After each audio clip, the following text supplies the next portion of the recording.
Much of the violence that we as humans inflict on others happens in less than 2 minutes. Whether it is rage against a driver who abruptly turns into our freeway lane, or anger from a surfer who takes off in a wave we believed was ours alone.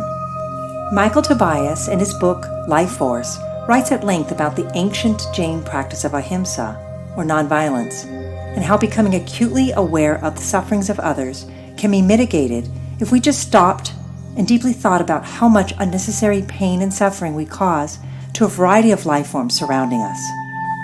As Tobias explains, to temper that killer in man and the subsequent killing fields is to grope with those few moments where conflict begins.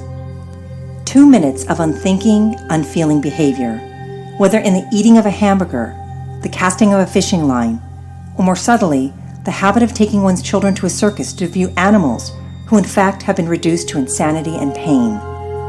2 minutes of our own insanity, in the breeding of captive animals who are meant to be free, or worse, the abandoning of those pets to certain death, in the reining, or worse, the racing of horses, the killing of bugs in a frenzy of vindictiveness, as opposed to more patiently removing them without injury.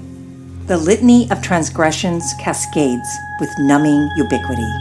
And it all comes down to the collaboration, mindful or not, with atrocity carried out by or on behalf of humans and committed against other living creatures, whether around the dinner table, on the job, on the farm, in the ranch, in the street, or at the grocery store.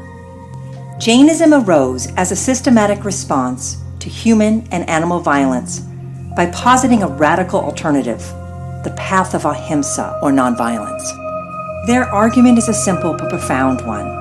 If we can lessen the pain and suffering of those around us, why not choose that option instead of needlessly perpetuating the never-ending cycle of violent retribution? Jainism raises a most pregnant question for all of us. How big is our circle of compassion? Can we extend its circumference beyond ourselves and kin to include other human beings, not of our own tribe, or even further to include animals and other living beings? In those brief moments where we almost instinctively lash out at others, can we instead pause and change our responses? The Jains believe that we can, and have demonstrated over thousands of years how it can be ecologically and ethically successful. It is a very telling fact indeed that Jainism is the only major world religion that has never engaged in war.